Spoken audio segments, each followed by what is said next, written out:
Good morning students.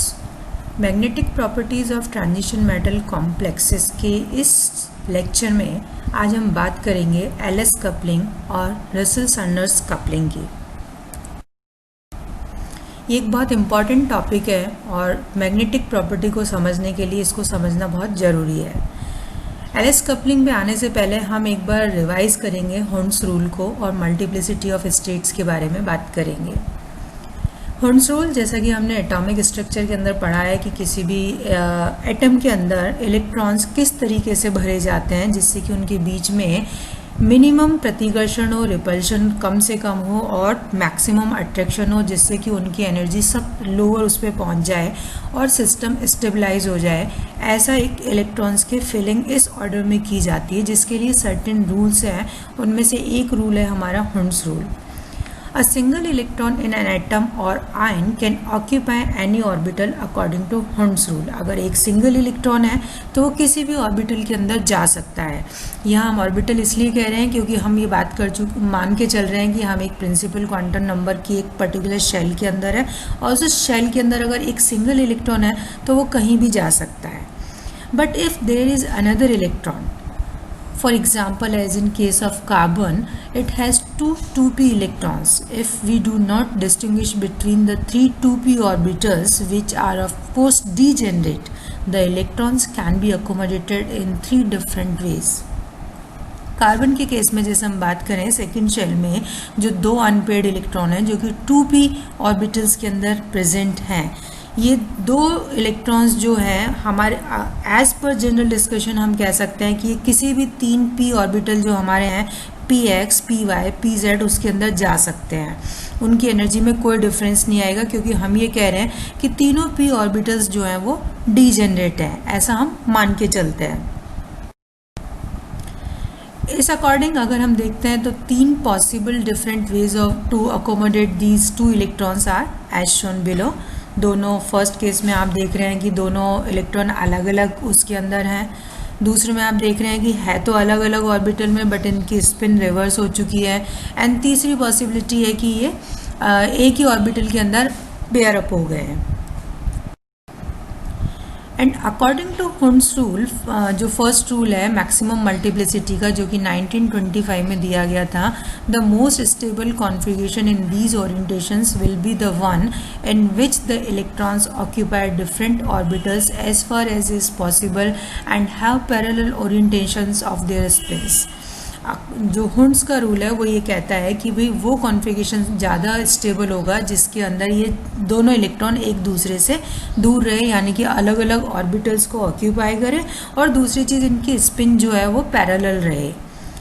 So out of three possible configurations the first will be the ground state of carbon. ये maximum stability की state होगी। जो first A diagram जो आप देख रहे हैं जो हमने बताया है ये सबसे स्टेबल होगा क्योंकि दोनों इलेक्ट्रॉन अलग अलग ऑर्बिटल में प्रेजेंट है और उनके स्पिन भी पैरेलल चल रही है, पेयर अप नहीं हुए हैं। Single occupation of orbital as far as possible is easily understood as it minimizes electrostatic repulsion between electrons। Obviously हम जानते हैं कि अगर इलेक्ट्रॉन दूर दूर रहेंगे तो उनके अंदर रिपल्शन कम होगा, प्रतिकर्षण कम होगा, तो वो एक स्टेबल स्टेट के अंदर रहेंगे। The preference for parallel spins can be justified only on the basis of more advanced treatment of wave mechanics that shows the presence of parallel spins results in stabilization of the system by an exchange energy which is roughly proportional to the number of pairs of parallel spins। इस चीज़ को समझिए कि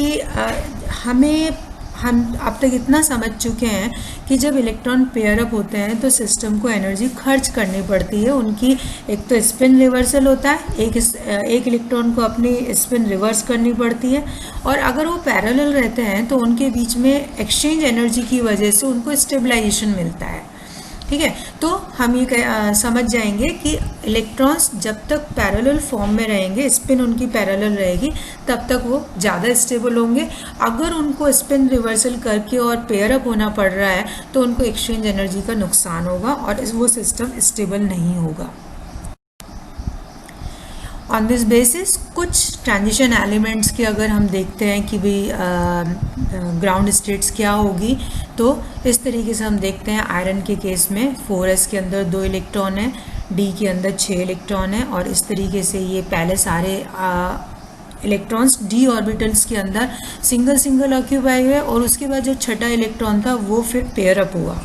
similarly cobalt, निकल, copper and zinc के अंदर हम देखते हैं लास्ट जो एलिमेंट जो जिंक हमारा होता है, इसमें सब पेयर अप हो गए हैं।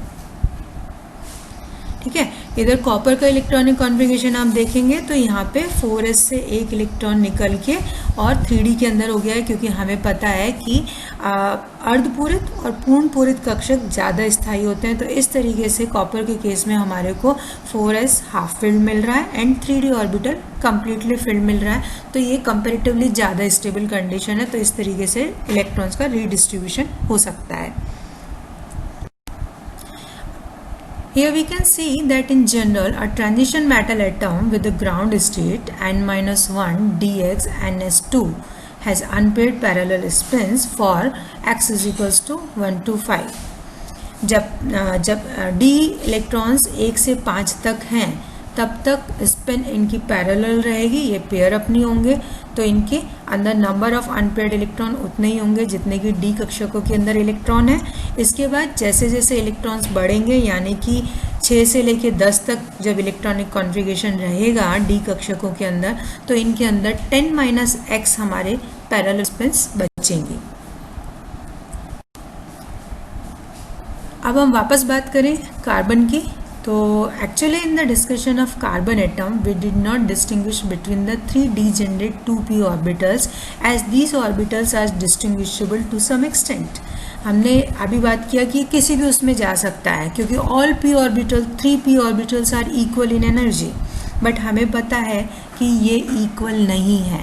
कैसे पता है? हमें पता है कि इनके अंदर जो हमारी मैग्नेटिक क्वांटम नंबर है उसकी वैल्यू तीनों के लिए अलग है। ml एल की वैल्यू डिसाइड कर रही है कौन सा कक्षक है, उस कक्षक के अंदर ml की वैल्यूज बताती है कि उसमें जब इलेक्ट्रॉन जाएगा तो उसके मैग्नेटिक मोमेंट की वैल्यू क्या रहेगी। तो हमें पता है p ऑर्बिटल्स के केस में ml की वैल्यू होती है +1, 0 एंड -1। तो अब ये मैग्नेटिक मोमेंट के पॉइंट ऑफ व्यू से हमारे p कक्षक जो हैं वो इक्वल नहीं है। All have azimuthal quantum number L is equals to 1, but orbital magnetic quantum number ML may be +1, 0 or -1. So for a p2 configuration with 2 unpaired electrons, each having s is equals to +12, there are 3 possible pairs of values for ML for individual electrons। कि individual electron अलग अलग जब कक्षक में जा रहा है तो 3 possibilities हैं। First +1 and 0, second +1 and -1 and third 0 and -1। अगर हम इन कक्षकों को ध्यान में रखें तो 3 पॉसिबल हो सकते हैं कि एक पहले में जाए, दूसरे में जाए, या पहले में जाए और तीसरे में जाए, या दूसरे में जाए और तीसरे में जाए। ये 3 पॉसिबल ओरिएंटेशन हो सकते हैं जिनमें दोनों इलेक्ट्रॉन अपने आप को रख सकते हैं।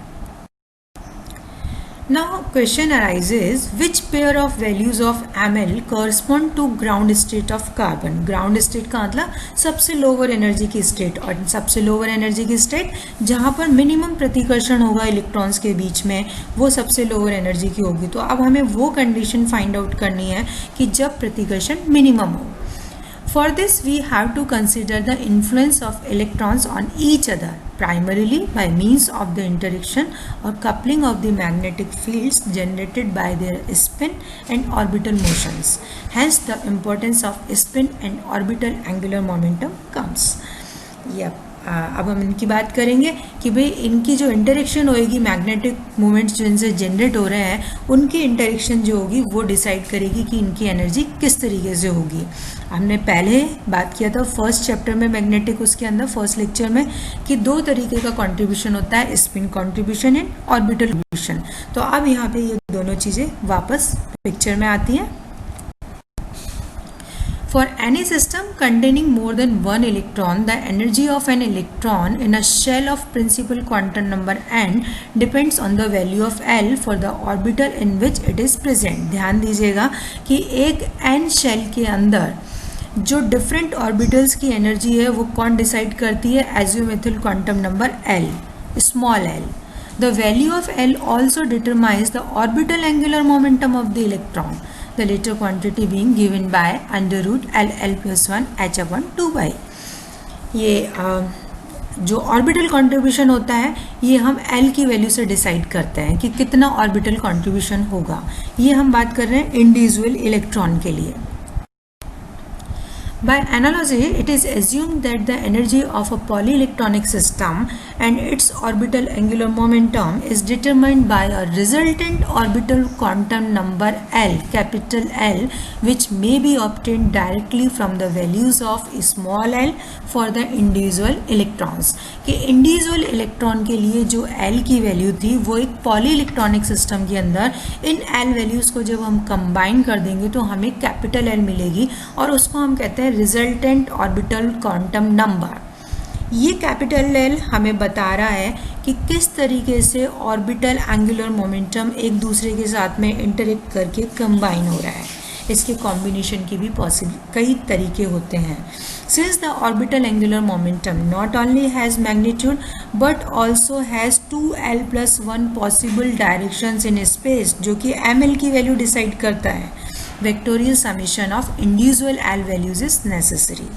क्योंकि इसके साथ में साइन जुड़ा हुआ है तो हमें साइन को कंसीडर करते हुए हमें इसको ऐड करना पड़ेगा क्योंकि ये डायरेक्शन के ऊपर डिपेंड करता है. Since the value of ml for any electron denotes the component of its orbital angular momentum along the z-axis, ml h upon 2 pi, ये इसका z-axis के ऊपर contribution है, एक component है. Algebraic summation of ml values for individual electrons gives the resultant orbital magnetic quantum number capital ML. जो small ml थी उनको जब हमने वेक्टोरियल समेशन किया तो हमारे को मिला कैपिटल ml जो कि हमारी resultant orbital magnetic quantum number है. And the component of the resultant orbital angular momentum along the z axis is ml h upon 2 pi. जैसा कि सिंगल इलेक्ट्रॉन के केस में था, पॉलीइलेक्ट्रॉनिक सिस्टम में इन स्मॉल ml वैल्यूज़ को add किया है हमने. ध्यान दीजिएगा, एडिशन वेक्टोरियल समेशन है यानी कि साइन को इनकॉर्पोरेट किया है. Just as ml, small ml may have the 2l plus values l, l minus 1 and 0 and up to minus l, so ml may have 2l plus 1 values. तो कहने का मतलब ये है कि जब इंडिविजुअल इलेक्ट्रॉन का ऑर्बिटल मोमेंटम एक दूसरे के साथ में इंटरेक्ट करता है तो हमारे को resultant quantum number capital L मिलती है और उस L की वैल्यूज़ भी जो क्वांटम नंबर ml मिलती है जिसके अंदर हमारे को 2l plus 1 वैल्यूज़ मिलती है. ये L की वैल्यूज़ अगेन L से लेके माइनस L तक हो सकती है. In polyelectronic system we can define all possible values of ml. This tells us the value of L. These energy states for which L is equals to 0, 1, 2, 3 can be presented as capital S, capital P, capital D, F, G respectively. यहाँ जो conclusion हम निकाल सकते हैं वो ये है कि जब स्मॉल l कंबाइन हुआ तो उसने हमें दिया कैपिटल L. जिस तरीके से स्मॉल l की वैल्यूज़ डिफरेंट एनर्जी स्टेट्स को बताती है एक शेल के अंदर, यहाँ पर कैपिटल L भी डिफरेंट एनर्जी स्टेट्स को बता रहा है. लेकिन ये क्या है, हमारा रिजल्टेंट वैल्यू ऑफ ml की वैल्यू बता रहा है उसके जो हमारी नई एनर्जी स्टेट्स निकल के आई है. अगेन जब यहाँ पे इसकी L की वैल्यू 0 होगी तो जो एनर्जी स्टेट होगी दैट विल बी और S स्टेट. P स्टेट जब इसकी वैल्यू 1 होगी, D स्टेट जब L की वैल्यू 2 होगी एंड F स्टेट जब L की वैल्यू 3 होगी and so on. These representations are similar to SPDFGS orbitals, जैसे कि मैंने पहले बताया था. जब वहाँ पे स्मॉल l की जैसे वैल्यू होती थी यहाँ पे कैपिटल L जो हो रही है वो डिसाइड करेगा. For more than one electron case, the resultant orbital angular momentum is given by the equation under root L, L plus 1 h upon 2 pi. तो अब पॉलीइलेक्ट्रॉनिक सिस्टम के केस में जब हम रिजल्टेंट ऑर्बिटल एंगुलर मोमेंटम की बात करेंगे तो we will use capital L, not single small l. अब हम बात करेंगे स्पिन कंट्रीब्यूशन की। The resultant spin quantum number s which denotes the value of the resultant spin angular momentum under root ss plus 1 h upon 2 pi is analogous to L and is obtained by algebraic summation of the ms values for individual electrons। जिस तरीके से हमने अभी capital L निकाला था उसी तरीके से हम कैपिटल S निकालेंगे। स्मॉल जो हमारी इंडिविजुअल इलेक्ट्रॉन की ms वैल्यूज़ है, स्पिन क्वांटम नंबर जो है उसका एल्जेब्रिक समेशन होगा, उससे हम इसको कैपिटल S कैलकुलेट करेंगे। अगेन जब हमारे को total spin quantum number S मिलेगी या कैपिटल MS जो हमें मिलेगी उससे हम spin contribution resultant spin angular momentum निकालेंगे और उसके लिए इक्वेशन होगी under root SS plus 1 h upon 2 pi. One electron with S is equals to half obviously also has capital S is equals to half with capital MS as it is small ms it is will be equal to plus half or minus half। Single electron है तो उसके लिए total spin contribution वही रहेगा जो कि एक single electron का है। जैसा उसके केस में अगर वो प्लस हाफ था तो यहाँ पे भी प्लस हाफ, वहाँ प्लस माइनस हाफ था तो यहाँ पे भी माइनस हाफ रहेगा। अगर मोर देन वन इलेक्ट्रॉन यानी कि 2 इलेक्ट्रॉन की बात करें जिस सिस्टम को अभी अपन यहाँ समझने की कोशिश कर रहे हैं, तो for 2 electrons there are 2 possibilities. एक तो ये कि स्पिन कैंसिल हो जाए, उस वक्त capital S is equals to 0, यहाँ पे MS की वैल्यू एक के लिए प्लस हाफ होगी और दूसरे के लिए माइनस हाफ होगी, तो resultant spin quantum number MS will be equal to 0। दूसरी पॉसिबिलिटी होती है जब जो स्पिन कंट्रीब्यूशन है कंपोनेंट है दैट इज इक्वल टू 1।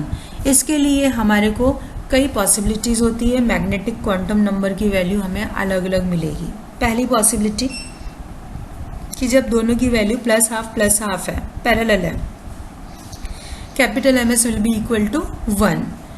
अगर एक प्लस हाफ है दूसरा माइनस हाफ है, यहाँ पे ध्यान दीजिएगा ये पेयर्ड इलेक्ट्रॉन नहीं है, ये अलग अलग ऑर्बिटल में प्रेजेंट है तो एक दूसरे को कैंसिल कर रहे हैं, तो in that case MS will be equal to 0। तीसरी पॉसिबिलिटी है कि दोनों ऑपोजिट स्पिन के ही रहें तो उस वक्त भी ये ऐड हो जाएगी और MS की वैल्यू होगी -1। तो इस केस में जब कैपिटल S की वैल्यू 1 थी हमारे को MS की वैल्यूज कितनी मिली, 1, 0 एंड -1।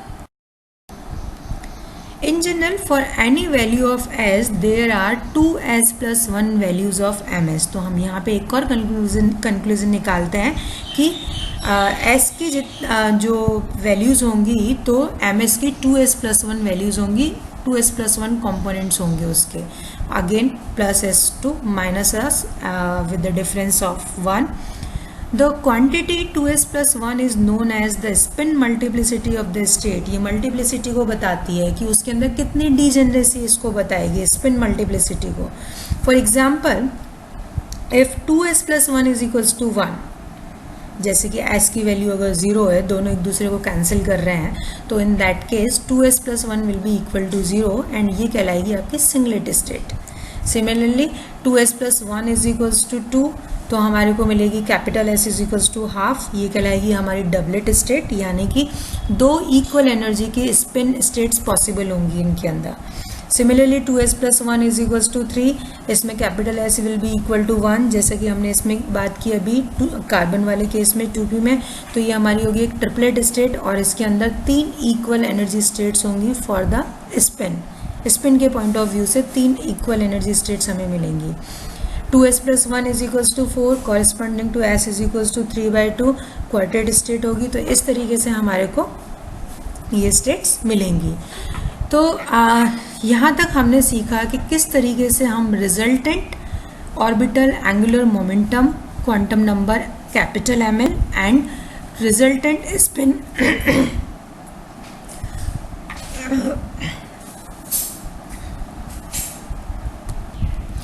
किस तरीके से हम spin quantum number result total spin quantum number को निकाल सकते हैं। तो अब हमने ये समझ लिया कि कैपिटल एल और कैपिटल एस किस तरीके से हमने गेन किए हैं फॉर पॉली एटॉमिक सिस्टम, और ये किस वजह से मिला है कि स्पिन एंगुलर मोमेंटम एक दूसरे से इंटरेक्ट कर रहा है एंड ऑर्बिटल एंगुलर मोमेंटम एक दूसरे से इंटरेक्ट कर रहा है। इसकी वजह से हमारे को 2s+1 पॉसिबिलिटीज स्पिन के केस में मिल रही है एंड 2l+1 पॉसिबिलिटीज हमारे को और एंगुलर मोमेंटम के केस में मिल रही है। अब हम बात करेंगे नेक्स्ट लेक्चर में इन दोनों के आपस में एक दूसरे से इंटरेक्ट करने की। Thank you.